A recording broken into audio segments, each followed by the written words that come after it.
Au-delà des arbres, l'ensemble des strates de la nature en ville va avoir un rôle pour le confort thermique des espaces urbains. Le sol et les toitures des bâtiments vont être mis à contribution.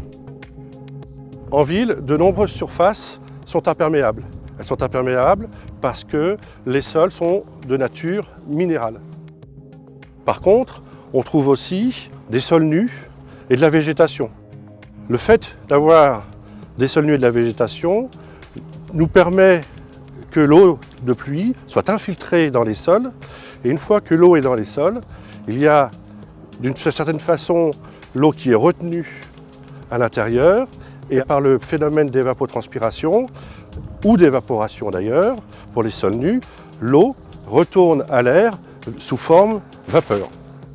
En toiture aussi, on trouve soit une surface totalement imperméable et donc l'eau va aller à l'exutoire, ou bien nous pouvons aussi trouver des toitures végétalisées qui vont nous permettre d'avoir une certaine rétention d'une partie des eaux pluviales et l'autre partie qui est stockée va pouvoir retourner à l'air sous sa forme vapeur afin de bénéficier au confort thermique. Dans le projet terrasse, nous cherchons justement à pouvoir évaluer cette valeur d'évapotranspiration. Pour la mesurer, nous avons disposé sur des toitures végétalisées de taille réelle un certain nombre de capteurs de température, d'hygrométrie, etc.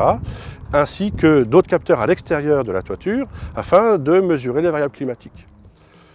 Nous avons aussi une chambre d'évapotranspiration. Cette chambre d'évapotranspiration nous permet de mieux appréhender le phénomène d'évapotranspiration à très petite échelle.